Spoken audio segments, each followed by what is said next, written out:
So the velocity of the object in general change during the course of the motion. ऐसा जरूरी नहीं है कि वेलोसिटी कांस्टेंट रहे। हमने कल एक ग्राफ देखा था, उसमें हमने देखा था कि initially velocity increase like this one, फिर कांस्टेंट। कुछ ही पोर्शन ऐसा होता है जहाँ पे कांस्टेंट हो सकती है और कुछ पोर्शन ऐसे होते हैं कि जो वेलोसिटी है वो टाइम के साथ चेंज हो सकती है। So how to describe this change, the question is that कैसे उसको डिस्क्राइब करें। So should it be described as the rate of change in velocity, क्या उसको हम rate of change in velocity से डिस्क्राइब कर सकते हैं? तो यस, मैंने कल बोला था ना, rate of change in velocity, rate of जब आता है तो टाइम से डिवाइड करना है कि विथ रिस्पेक्ट टू वेलोसिटी कैसे चेंज हो रहा है। देखो अगर हम मोशन का स्टडी कर रहे हैं तो डिस्टेंस का जो चेंज है वो टाइम के रिस्पेक्ट में ले लेते हैं, पोजीशन का चेंज, तो पोजीशन का जो चेंज है वो टाइम के रिस्पेक्ट में ले लेते हैं तो हमें वेलोसिटी मिल जाता है। बोला था ना हमने, rate of change in position यानी कि change in position upon time, that give you velocity. Clear? But अब जब आप वेलोसिटी का चेंज कंसिडरेशन करने के लिए आते हो तो you have a two option, with respect to time, with respect to position. दो ऑप्शन है आपके पास। पोजीशन के साथ वेलोसिटी को नोट करें, ए पोजीशन पे था। अगर आपका जर्नी हालोल टू बड़ौदा हो रहा है तो हालोल पे ए था, हालोल से निकलने के बाद 10 किलोमीटर पे ए था, असोज पे, जरोद पे ए था, टोल टैक्स पॉइंट पे ए था, ऐसे कुछ कुछ आप मान लो कि चलो अगर हम इन जनरल बात करें तो मानो कि हम मुंबई से निकले दिल्ली जा रहे हैं तो मुंबई में ए था, बीच में सूरत आया, इधर ये था, फिर आया भरूच ए था, उसके बाद आया बड़ौदा तो ये था, अहमदाबाद तो ये था, अहमदाबाद के बाद हिम्मतनगर आएगा, ऐसे करके राजस्थान के कुछ सिटीज आएंगे, फिर दिल्ली आएगा, तो ये अलग अलग सिटी पे ये था। तो मतलब पोजीशन के रिस्पेक्ट में हमने वेलोसिटी को मेजर किया। कोई ऐसा कर सकता है टाइम के रिस्पेक्ट में कर सकता है वेलोसिटी को मेजर, और change in velocity change in time के रिस्पेक्ट में निकाल सकता है। जैसे कि इन जनरल उसने 8 o'clock मॉर्निंग में जर्नी स्टार्ट की मुंबई से और वो कुछ रात के 8 बजे दिल्ली पहुंचा, तो दिन के 8 बजे 8 AM पे इतना, 9 AM पे इतना, 10 AM पे इतना, टाइम के रिस्पेक्ट में वेलोसिटी मेजर करेगा। So there are two cases, velocity का चेंज जो है वो दो रिस्पेक्ट में हम मेजर कर सकते हैं, एक है पोजीशन और दूसरा है टाइम। तो should be describe as a rate of change in velocity with distance और विथ टाइम, दो केसेस आपके पास हो सकते हैं।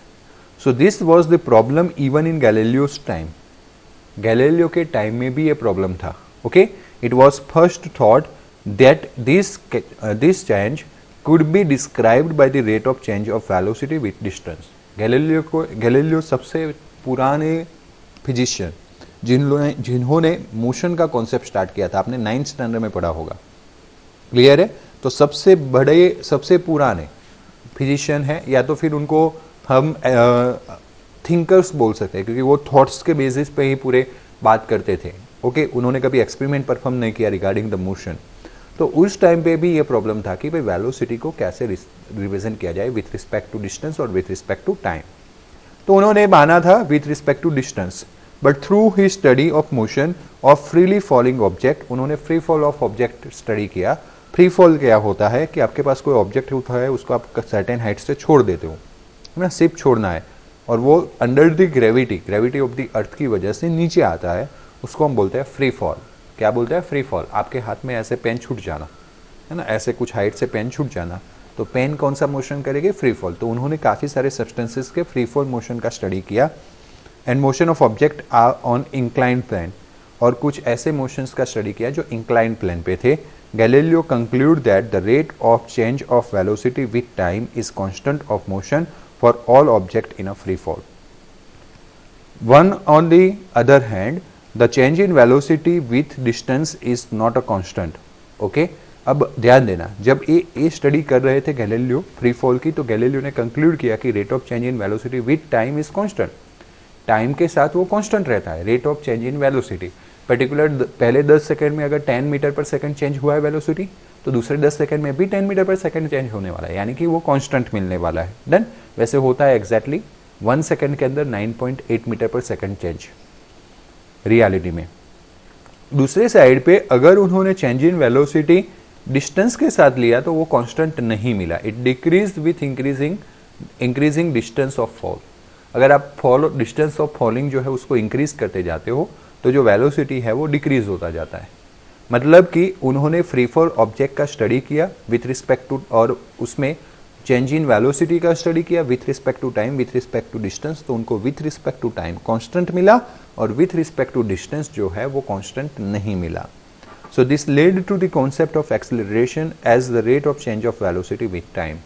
और ये जो है वो कौन सा कॉन्सेप्ट नया निकाल के लेके आया, एक्सेलरेशन, यानी कि rate of change in velocity with respect to time. The average acceleration a bar over a time interval is defined as the change of velocity divided by time interval. Average acceleration जो है a bar, that is nothing but change in velocity, that is v2 minus v1 upon time t2 minus t1, यानी कि delta v by delta t, where v2 and v1 are instantaneous velocity or simply velocity at time t2 and t1, है ना. at time t2 velocity रहेगा v2 and at time t1 velocity रहेगा v1. It is the average change of velocity per unit time. आप delta v by delta t को बोल सकते हो, नीचे जो है time per unit time, delta v change in velocity क्या है. The SI unit of acceleration is metre per second square. कैसे भाई, ये जो वेलोसिटी था उसका यूनिट था मीटर पर सेकंड, अपन टाइम है सेकंड, तो ये सेकंड नीचे आ जाएगा, तो सेकंड इंटू सेकंड हो जाएगा metre per second square. MLT formula, जब जब नई क्वांटिटी आती है हमें MLT फॉर्मूला पढ़ना है, तो मास ए जो हो गया मीटर, मीटर यानी लेंथ, लेंथ का L1, नीचे है सेकंड, सेकंड यानी टाइम, टाइम का T2, ये ऊपर जाएगा तो L1 T माइनस 2, इतना भी याद रख सकते हो. और आगे मास का कोई डायमेंशन नहीं है, किलोग्राम नहीं है, मतलब m0, तो m0 L1 T माइनस 2. कितने लोगों को MLT याद रहेगा, है ना. नहीं याद रहता है तो थ्रू द यूनिट आपको डिराइव करना है. Okay, on the plot of velocity versus time, मतलब कि गैलीलियो ने डिसाइड किया कि भाई विथ रिस्पेक्ट टू टाइम जाना है. फिर हमने एक क्वांटिटी डिफाइन की कि चेंज इन वेलोसिटी पर यूनिट टाइम, यानी कि change in velocity upon change in time, that you will give new quantity of motion, that is acceleration. So on the plot of velocity versus time, average acceleration is the slope of straight line. अगर आप velocity versus time का graph draw कर रहे हो तो आपको एक line मिलेगा. वो लाइन का जो स्लोप होता है, तो मैंने बताया था ना, किसी भी लाइन का स्लोप, जब आप ग्राफ प्लॉट करते हो किसी भी लाइन का स्लोप क्या होता है, change in y coordinate, that is here delta v, change in velocity, और change in x coordinate, that is here delta t. Okay, x coordinate पे डेल्टा t है, तो delta v by delta t, change in velocity upon change in time, that will you give acceleration. वो आपको क्या देगा, acceleration. So slope of straight line which is connecting the points corresponding v2 t2 and v1 t1.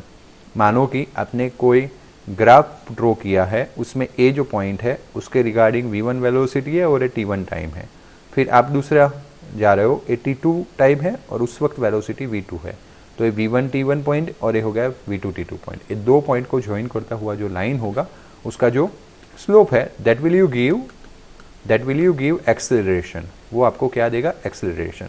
तो my dear students, अगर x अपन time graph होता तो delta x by delta T, वहाँ पे आपको स्लोप वेलोसिटी देता. अगर आपका v वर्सेस t ग्राफ है तो आपको slope delta v by delta t, y x पे यहाँ पे जो क्वांटिटी है वो था डिस्प्लेसमेंट, एक्स एक्स पे टाइम, वाई एक्सिस पे जो है वो होता चेंज इन वेलोसिटी और एक्स एक्सिस पे होता delta t. You will get acceleration. तो कितने लोगों को याद रहेगा, x versus t graph, displacement versus time graph, slope give velocity, velocity versus time graph, slope give acceleration. Okay, good, अच्छे बच्चे हैं, कॉन्सेंट्रेट करते रहना. The average acceleration of the velocity time graph as shown in the figure between 0 to 10 second and 10 to 80 second and 18 to 20 second, है ना. कल हमने एक फिगर देखा था यहाँ पे वेलोसिटी वर्सेस टाइम ग्राफ, है ना. तो अलग अलग सेकंड के लिए 0 to 10, यहाँ पे बोला था मैंने 10, 10 to 18 और 18 to 20, ऐसे 3 पोर्शन में कवर कर लिया है.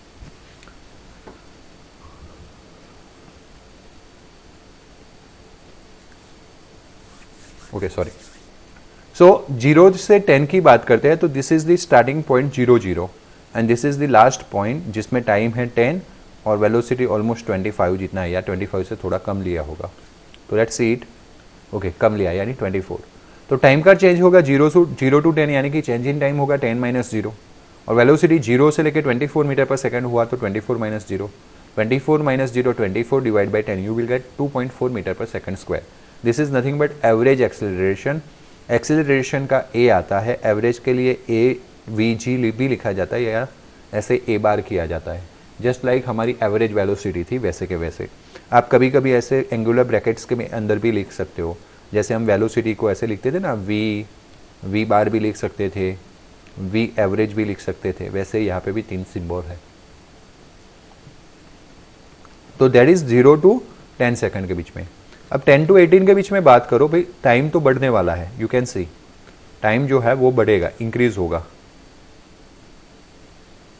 24, बराबर टाइम इंक्रीज होगा, लेकिन यहाँ पे वेलोसिटी 24 है और यहाँ पे भी 24 है, देखो स्ट्रेट लाइन है ना। टाइम यहाँ पे होगा आपका 10 और यहाँ पे होगा 18, तो एक पॉइंट हो गया 10 24 18 24, 18 माइनस 10 आएगा 8, लेकिन 24 माइनस 24 आएगा 0, and that's why your answer is यहाँ पे 0। 24 माइनस 24, 18 माइनस 10, 0 ऊपर है, 0 डिवाइड बाई 8, आंसर इज 0, यानी कि 10 to 18 सेकंड के बीच में your acceleration is 0 metre per second square. कितना है? 0 मीटर पर सेकंड स्क्वायर। अब अगर हम इसको बात करते हैं, इस पॉइंट से लेके इस पॉइंट की बात करते हैं, तो ए पॉइंट पे 18 सेकंड 24 स्पीड, और इस पॉइंट पे आते हैं कि आपका स्पीड 0 हो गया और टाइम हो गया 20, तो 0 माइनस 24 माइनस 24, और टाइम हो गया 20 minus 18 2, so you will get minus 12 metre per second square. तो here is the minus 12 metre per second square. कितने लोगों को समझ में आया कैलकुलेशन? गुड। अब देखो हमने क्या किया था पता है, एक 3.3 ग्राफ था जो x वर्सेस t ग्राफ था, उसी का ही कल हमने v वर्सेस t ग्राफ देखा था, और उसी का ही आज हम a वर्सेस t ग्राफ देखने वाले हैं, a versus t graph. Okay, so थोड़ा सा आपको बताते जाता हूं, थोड़ा सा यहाँ पे एक ही अंदर ले लेते। x वर्सेस t कुछ ऐसा था, फिर थोड़ा ऐसा कर्वेचर था, फिर ये था, ये हो गया x वर्सेस t। फिर हमने कल देखा था velocity versus t, non uniform motion था यहाँ तक का 10 सेकंड, तो नॉन यूनिफॉर्म मोशन के लिए ऐसे वेलोसिटी बढ़ा, फिर 10 से लेके 18 एकदम स्ट्रेट लाइन था यहाँ तक। ओके, तो मैं वही टाइम पे लेता हूँ, ये वाला 18 तक ऐसा स्ट्रेट हो गया। देन फिर थोड़ा सा कर्वेचर था, है ना, ये वाला पोर्शन 18 से 20 तक का कर्वेचर था, इन द सेंस इतना पोर्शन कर्वेचर था, इन द सेंस वो नीचे आ रहा था ऐसे। देन और फिर ये वाला स्ट्रेट बन जाता था ऐसे, आगे का जो था वो स्ट्रेट बन जाता था, तो यहाँ पे ऐसे स्ट्रेट बन जाएगा। देन तो you can see for the curvature portion, आप यहाँ पे देख सकते हो कि कर्वेचर पोर्शन था x वर्सेस t का, तो आपको वेलोसिटी भी कर्वेचर मिला, लेकिन जैसे यूनिफॉर्म मोशन आया वेलोसिटी एकदम स्ट्रेट हो गया parallel to the time axis. और जब ये रिटार्डेशन मोशन आया तो यहाँ पे एक्सेलरेट, मतलब कि जब वेलोसिटी बढ़ता है तो ऐसा का ग्राफ आता था x वर्सेस t का, और जब डिक्रीज होता है तो ऐसा आता था। ओके, तो यहाँ पे स्ट्रेट लाइनली डिक्रीज हो जाएगा, डिक्रीज होता है तो यहाँ पे नीचे जाता है वेलोसिटी, और यहाँ पे वेलोसिटी इंक्रीज होता है तो ऊपर जाता है। अब सेम चीज़ को हमें एक्सेलरेशन वर्सेस t ग्राफ में कन्वर्ट करना है, तो ये एक्सेलरेशन और t, तो समझते जाना। ये जो मोशन था पहला जो नॉन यूनिफॉर्म था, उसमें वेलोसिटी नॉन यूनिफॉर्मली बढ़ा, लेकिन एक्सेलरेशन कांस्टेंट है। एक्सेलरेशन जो बढ़ रहा है वो क्या है? कांस्टेंट, मतलब कि कांस्टेंटली बढ़ रहा है, पर टाइम में सेम एक्सेलरेशन ऊपर जाएगा। देखो ये ग्राफ कहाँ तक बढ़ रहा है? जब तक 10 सेकंड नहीं आता। फिर वेलोसिटी कांस्टेंट हो गया ना, तो कांस्टेंट वेलोसिटी के लिए यहाँ पे एक्सेलरेशन जो है वो 0 हो जाएगा, उस पॉइंट पे ड्रास्टिकली 0 पे आ जाएगा, और उस पोर्शन तक 0 रहेगा जब तक वेलोसिटी चेंज नहीं होता। अब ये वाला जो आपका स्ट्रेट लाइन है, देखा आपने यहाँ पे वेलोसिटी वर्सेस t ग्राफ का जब कर्वेचर लाइन था, कर्वेचर, तो a वर्सेस t ग्राफ का आपको स्ट्रेट लाइन मिला। जब वेलोसिटी वर्सेस t, ये तो कांस्टेंट है तो 0 पे आ गया, बट जब वेलोसिटी वर्सेस t ग्राफ का नीचे की डायरेक्शन में स्ट्रेट लाइन मिला, तो यहाँ पे वापस आपको उस स्पान के लिए एक कांस्टेंट वैल्यू मिलने वाला है ना, पैरेलल टू टाइम एक्सिस। जैसे यहाँ पे देखो आप, x वर्सेस t ग्राफ जब स्ट्रेट लाइन था तो वेलोसिटी पैरेलल टू क्या हो गया? Time axis. वैसे वेलोसिटी वर्सेस t ग्राफ जो है वो स्ट्रेट लाइन होगा, तो एक्सेलरेशन जो है वो पैरेलल टू t एक्सिस हो जाएगा। लेकिन ये नेगेटिव नीचे जा रहा है, तो ये नेगेटिव डायरेक्शन में जाएगा नीचे की ओर, और it shows -12 metre per second square. तो ये रहा आपका -12 वैल्यू, ये 0 से बढ़ता गया कब तक? 2.4 तक, यहाँ पे ना थोड़ा गलती है, गलती आप करेक्ट कर लेना। करेक्ट कैसे कर लोगे आप, ये 2.4 ऐसे यहाँ तक ही आना चाहिए, है ना, 2.4 तक ही आना चाहिए, इतना लंबा ऊपर नहीं जाएगा, 0 से 2.4 तक ही बढ़ेगा।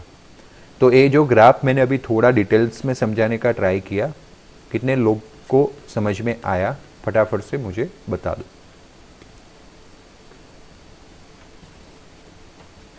गुड, हाँ, अच्छे से फोकस करके रखना।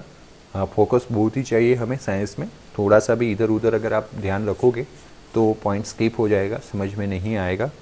और डेली वर्क चाहिए, डेली मेहनत चाहिए। देन चलो बाकी की बातें मैं थोड़े देर के बाद कर रहा हूँ। Instantaneous acceleration is defined in the same way like instantaneous velocity. हमने क्या किया था my dear students, we average अगर आपको याद है तो हमने delta x by delta t लिया था। वहाँ से अगर मुझे इंस्टेंटेनियस वेलोसिटी चाहिए था तो हमने limit delta t tends to 0 लिया था, delta x by delta t को हमने लगाया था, and that will be a d x by d t. वो फिर क्या बन गया था, d x by d T.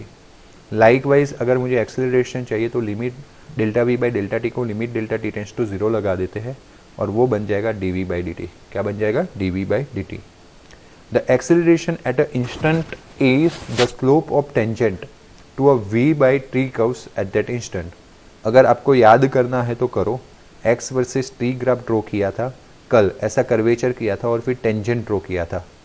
तो x वर्सेस t ग्राफ में टेंजेंट ड्रॉ करते हैं, उस टेंजेंट का स्लोप इंस्टेंटेनियस वेलोसिटी देता है। तो likewise velocity versus t graph अगर ऐसा कर्वेचर सेफ है, उसमें किसी पॉइंट पे अगर हम टेंजेंट ड्रॉ करते हैं तो वो टेंजेंट का स्लोप आपको क्या देगा, the tangent slope of the tangent to the v versus t graph at that instant, when that will you give acceleration, instant acceleration। Instantaneous word ज़्यादा यूज़ नहीं किया जाता है, अगर एवरेज है तो हमें एवरेज बोलना ही पड़ेगा। अगर सिर्फ एक्सेलरेशन लिखा है, अगर सिर्फ एक्सेलरेशन लिखा है तो हो जाएगा इंस्टेंटेनियस एक्सेलरेशन, बट जहाँ जहाँ पे भी एवरेज एक्सेलरेशन की ज़रूरत पड़ती है, एवरेज वर्ड ऐड करना है।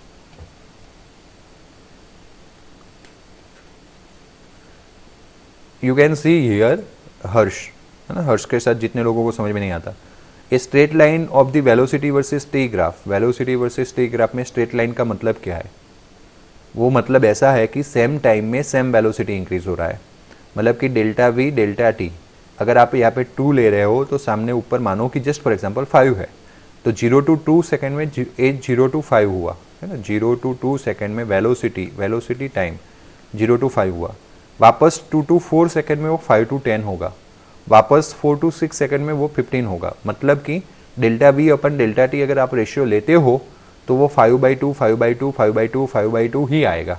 और delta v by delta t को क्या बोलते हैं, एक्सेलरेशन। तो जब वेलोसिटी वर्सेस टी ग्राफ ऐसा हो स्ट्रेट लाइन, तो एक्सेलरेशन ऐसा हो जाता है। गॉट इट ना, गुड।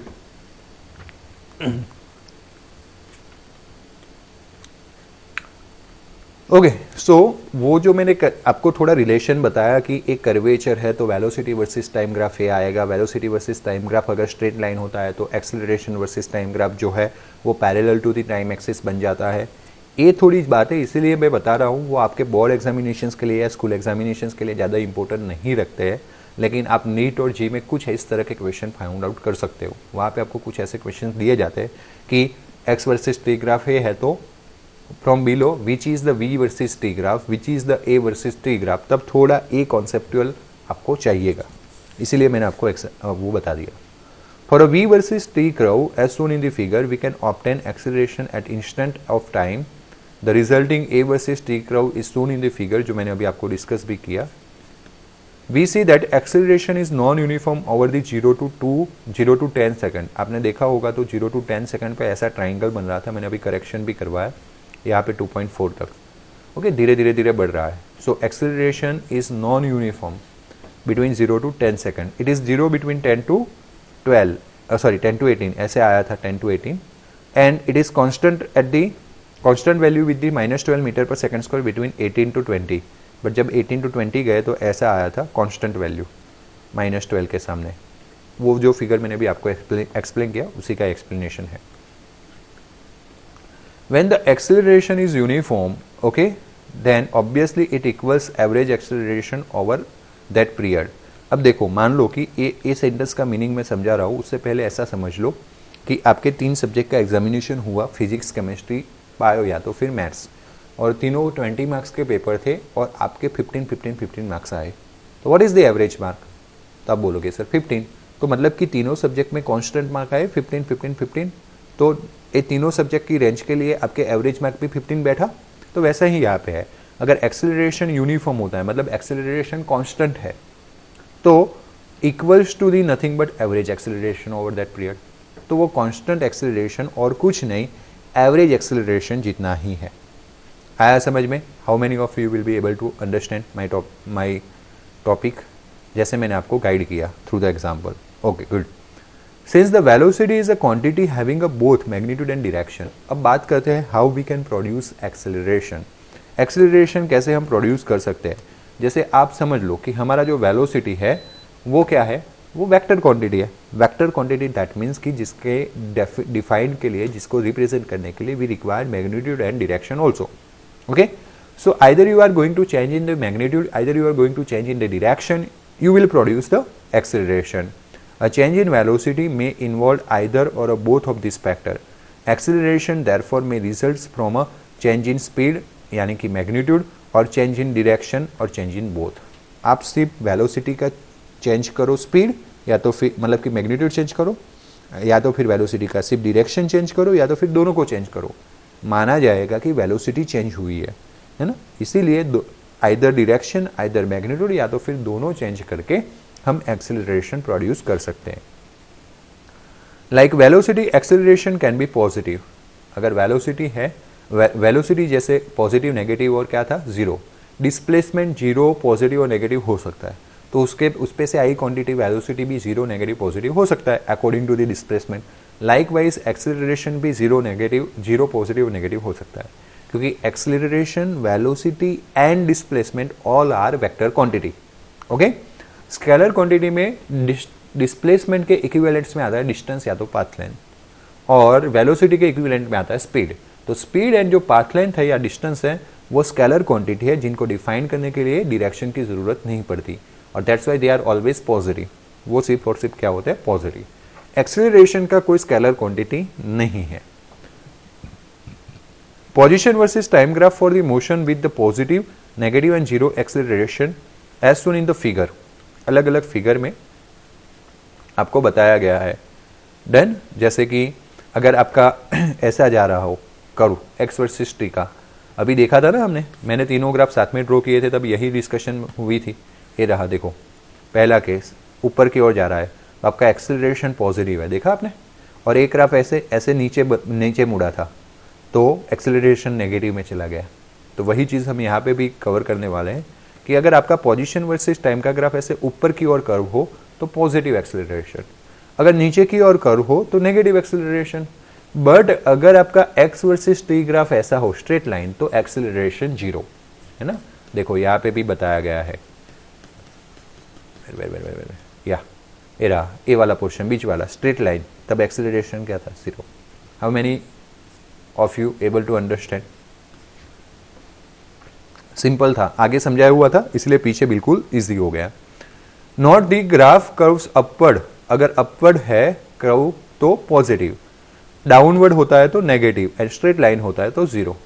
ओके, एक्सरसाइज में आपको फिगर भी दिया गया है, मैंने अभी आपको बता भी दिया। फिगर 3.3 के आपको एक्सरसाइज करने को बोला है, एज एन एक्सरसाइज फिगर 3.3 के ग्राफ आप करो। तो मैंने तो एक्चुअली में एक ही एक्सिस पे 3 हॉरिजॉन्टल एक्सिस लेके ऑलरेडी आपको एक्सप्लेन किया हुआ है।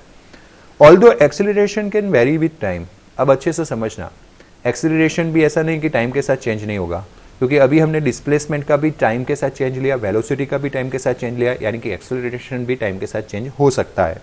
Our study in this chapter will be restricted to motion with a constant acceleration, यानी कि बट टाइम के साथ चेंज तो हो सकता है, लेकिन इस चैप्टर में हम सिर्फ और सिर्फ कांस्टेंट एक्सेलरेशन की बात करने वाले हैं, यानी कि ऐसी मोशन की बात करने वाले जो टाइम के साथ चेंज ना हो।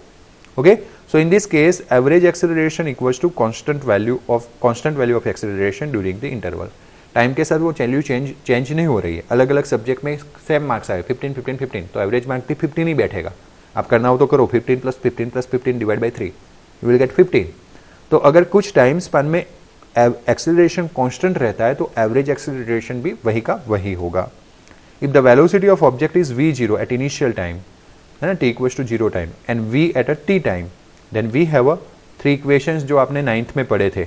Average velocity equals to change in velocity upon change in time, final velocity minus initial velocity, final time minus initial time. तो ये हो गया t जाएगा मल्टीप्लिकेशन में। वैसे एवरेज वेलोसिटी को हम इंस्टेंटेनियस वेलोसिटी एवरेज एक्सेलरेशन को इंस्टेंटेनियस एक्सेलरेशन भी बोल सकते हैं क्योंकि कांस्टेंट है। तो a into t that is v minus v0 उधर जाएगा तो प्लस, तो v equals to v0 plus at। कितने लोगों को याद है 3 इक्वेशंस ऑफ काइनेटिक एनर्जी, वो बात यहाँ पे की जा रही है। पहला इक्वेशन हमने वहां पे देखा। ओके चलो, let us see velocity versus time graph look like some special cases, some simple cases करते हैं और उसको समझते हैं कैसे देखेंगे वो। सो पहला केस देते हैं, अलग अलग एग्जाम्पल में कैसे कैसे ग्राफ मिलेंगे। तो पहला है an object is moving in a positive direction, एक ऑब्जेक्ट जो पॉजिटिव डायरेक्शन में मूव कर रहा है with a positive acceleration. For example motion of the car as shown in the figure between 0 to 10 second. Okay, तो positive direction में जा रहा है तो उसका जो v वर्सेस t ग्राफ है वो ऐसा आएगा, ए फिगर। ओके, इनिशियली उसने कुछ वेलोसिटी से स्टार्ट किया, t टाइम पर उसका v वेलोसिटी था। यूनिफॉर्म एक्सेलरेशन से जा रहा है, यानी वेलोसिटी क्या है, वेलोसिटी वर्सेस टाइम ग्राफ क्या है, स्ट्रेट लाइन। यूनिफॉर्म एक्सेलरेशन के लिए वेलोसिटी वर्सेस टी ग्राफ जो होता है वो स्ट्रेट लाइन होता है। दूसरा पॉजिटिव डायरेक्शन में जा रहा है, मतलब ऊपर जा रहा है। ऐसा ही दूसरा कोई एग्जांपल लेते हैं, an object which is moving in a positive direction with a negative acceleration, जा रहा है पॉजिटिव डायरेक्शन में लेकिन एक्सेलरेशन नेगेटिव, वहां पे पॉजिटिव एक्सेलरेशन था। तो पॉजिटिव एक्सेलरेशन मतलब पॉजिटिव स्लोप, पॉजिटिव स्लोप मतलब लाइन ऊपर जाता है, नेगेटिव एक्सेलरेशन मतलब नेगेटिव स्लोप यानी लाइन नीचे जाता है। ओके, जैसे 18 to 20 सेकंड में वो ब्रेक लगाया था ना कार को, और इसलिए नेगेटिव डायरेक्शन में जाता था, तो ऐसे जाएगा बी फिगर, नीचे की डायरेक्शन में आपका ग्राफ जाएगा। तो आपको समझ में आया भाई, अगर एक्सेलरेशन कांस्टेंट है, पॉजिटिव डायरेक्शन में है, मतलब कि पॉजिटिव एक्सेलरेशन है तो v वर्सेस टी ग्राफ ऊपर, अगर नेगेटिव एक्सेलरेशन है तो v वर्सेस टी ग्राफ नीचे की डायरेक्शन में जाएगा। An object moving in a negative direction with a negative acceleration. अब ऐसा है कि ऑब्जेक्ट नेगेटिव डायरेक्शन में मूव कर रहा है, पहले पॉजिटिव डायरेक्शन में ही मूव करता था पहले 2 केस में, बट अब नेगेटिव में और नेगेटिव एक्सेलरेशन के साथ। फॉर एग्जाम्पल वो जो फिगर नहीं थी OP जो चैप्टर के स्टार्टिंग में थी, तो car moving from O in the figure negative x direction with increasing speed, तो वो O से लेफ्ट हैंड साइड जा रही है नेगेटिव एक्स डायरेक्शन में, बट इंक्रीज हो रहा है धीरे धीरे स्पीड। तो ये जो पूरा ग्राफ था ना नीचे आ जाएगा नेगेटिव डायरेक्शन के लिए, और स्पीड धीरे धीरे इंक्रीज हो रहा है, इंक्रीज हो रहा है, इंक्रीज हो रहा है, तो ऐसे बढ़ता जाएगा। वैसे भी आपको पता है कि नेगेटिव एक्सेलरेशन हो तो ग्राफ नीचे ही जाने वाला है, अगर पॉजिटिव एक्सेलरेशन होता तो ग्राफ कहाँ जाना है, ऊपर वाला, बराबर। बट यू कैन सी अगर पॉजिटिव एक्सेलरेशन और पॉजिटिव डायरेक्शन में कार मोशन करता है तो दोनों ग्राफ, ये जो हॉरिजॉन्टल एक्सिस होती है एक्स एक्सिस टाइम एक्सिस, उससे ऊपर। बट अगर नेगेटिव एक्सिस में ऑब्जेक्ट मूव करता है तो वो नीचे आ जाएगा। बात वही है। कितने लोगों को समझ में आया? एंड एक फोर्थ केस आपको यहाँ पे दिया गया है कि object moving in a positive direction, object जो है वो पॉजिटिव डायरेक्शन में मूव कर रहा है टिल टाइम t1 तक, okay, and turns back with the some negative acceleration for example motion of the car point O to Q, okay, and till time t1 and decreasing the speed and turning back and moving with the same negative acceleration। क्या कर रहा है कोई object, मानो कि ये ऐसी बात है मैं यहाँ से बड़ौदा जा रहा हूँ और फिर बड़ौदा से टर्न करके वापस आ रहा हूँ, तो इनिशियली ऑब्जेक्ट जो है वो पॉजिटिव डायरेक्शन में मूव कर रहा था लेकिन विथ डिक्रीजिंग स्पीड, मतलब कि देखो इनिशियली उसका स्पीड ज़्यादा था, धीरे धीरे धीरे डिक्रीज कर रहा था फिर स्पीड, और t1 तक वो वही डायरेक्शन में मूव कर रहा था, है ना। मान लो कि वो O से जा रहा है Q, ओके, t1 तक, फिर Q से मुड़ जाता है मतलब कि ये डायरेक्शन पॉजिटिव था तो मुड़ गया तो नेगेटिव डायरेक्शन आएगा, और स्पीड धीरे धीरे धीरे धीरे अब इंक्रीज करता है लेकिन नेगेटिव डायरेक्शन में। पहले डिक्रीज करता था अप टू Q, यानी कि जब t1 टाइम आया तो उसका स्पीड कितना हो गया 0, फिर वो मुड़ने के बाद इंक्रीज करता है, तो वो मुड़ गया यानी वो नेगेटिव डायरेक्शन में चला गया, तो ग्राफ भी नीचे जाएगा, और इंक्रीज कर रहा है नीचे नेगेटिव डायरेक्शन में स्पीड, तो ऐसे बढ़ता जाएगा। समझ में आया? हाँ, अगर मुड़ने के बाद स्पीड धीरे धीरे धीरे, वैसे भी आप लॉजिकली सोचो, एक कार है जिसको Q से मुड़ना है तो ऐसा तो होगा नहीं ना, धीरे धीरे आपको स्पीड कम करना पड़ेगा, आप Q पे रुकोगे, फिर ऐसे रुक गए हो मतलब कि आपको स्पीड बढ़ाना पड़ेगा, उससे तो कम होगा नहीं, बराबर। This is the thing. But अगर मैं अगर ऐसा बोलता कि O पॉइंट है, Q पॉइंट है, P, एक ऑब्जेक्ट O से Q गया, स्पीड डिक्रीज हो गया, Q पे 0 हो गया, फिर वापस अपने स्पीड बढ़ाया और Q से P जा रहा है, डायरेक्शन सेम का सेम है, तो ये ग्राफ नीचे नहीं ऐसे जाता है ना, ऐसे डिक्रीज हो गया, Q पे 0 हो गया और फिर पॉजिटिव डायरेक्शन में ही जा रहा है, मतलब कि ऊपर जाता, नीचे नहीं आता। कितने लोगों को क्लियर हो गया? टर्न बैक कर रहा है इसलिए नेगेटिव क्वाड्रेंट में चला गया, टर्न बैक नहीं करता तो पॉजिटिव क्वाड्रेंट में ऊपर आता। सो ऐसे 4 केसेस हो गए। An interesting features of velocity time graph for any moving object is that area covered under the curves represent the displacement। अगर आप V वर्सेस T ग्राफ लेते हो तो V वर्सेस T ग्राफ में जो भी एरिया कवर्ड होता है वो आपको क्या देता है? डिस्प्लेसमेंट देता है। क्या देता है? डिस्प्लेसमेंट। ओके, सो उसका प्रूफ वगैरह जो है वो आज ओके कर ही लेते, अभी थोड़ा सा ही टॉपिक बाकी बचा है। So a proof, general proof of this statement requires use of calculus, and we can, however, see that is true for a simple cases of an object moving with the constant velocity u. Suppose एक object का velocity versus time graph plot करते हैं जो constant velocity u से t time तक move कर रहा है, तो 0 से लेकर t टाइम तक वो कांस्टेंट वेलोसिटी u से मूव कर रहा है। देखो, this is the constant velocity, वो टाइम के साथ चेंज नहीं हो रहा है, यानी टाइम एक्सिस को पैरेलल है। अब इतना जो ग्राफ मिला उसका एक बाउंड एरिया अगर हम देखें तो वो बाउंड एरिया जो है यहाँ पे रेक्टेंगल बना, रेक्टेंगल का जो लेंथ है वो टाइम t है और ये जो ब्रेथ है वो है स्पीड u। ओके, तो लेंथ इंटू ब्रेथ करे तो u इंटू टी मिल जाएगा। अब ये तो कांस्टेंट यूनिफॉर्म स्पीड है, तो हम अकॉर्डिंग टू डिफिनेशन जाए तो u equals to d by t, वो भी मल्टीप्लीकेशन में ut इक्वल्स टू डी मिलेगा। तो this ut is nothing but distance, displacement. तो मतलब कि एक सिंपल एग्जांपल से हमने क्या कर दिया? प्रूव कर दिया। अदरवाइज आपको कैलकुलस यूज करना पड़े। कैलकुलस मतलब मैथमेटिक्स का एक ऐसा ब्रांच जिसमें इंटीग्रेशन और डेरिवेशंस को ध्यान में लिया जाता है, बट हमने एक लॉजिकली एग्जांपल लेके उसको सही मान लिया। V versus T curve is a straight line parallel to the time axis. The area under between t equals to 0 and t equals to 2 is the area of rectangle। जो मैंने समझाया ना वहाँ पे, length into breadth, height u and base t, तो area कितना हो जाएगा? ut, which is the displacement in this time interval। How come this case area equals to the distance? तो वो तो मैंने बता भी दिया, थिंक करने को बोला है, लेकिन मैंने आपको यहाँ पे फॉर्मूला रखा है कि speed equals to distance upon time, time into distance, time into speed करेंगे तो डिस्टेंस, टाइम कितना था? कैपिटल टी, तो u इंटू टी हो गया। तो एरिया जो था वो भी u इंटू टी है, डिस्टेंस जो था वो भी u इंटू टी है, मतलब कि एरिया इक्वल्स टू क्या हो जाएगा? Area equals to ut, distance equals to ut, मतलब एरिया इक्वल्स टू डिस्टेंस।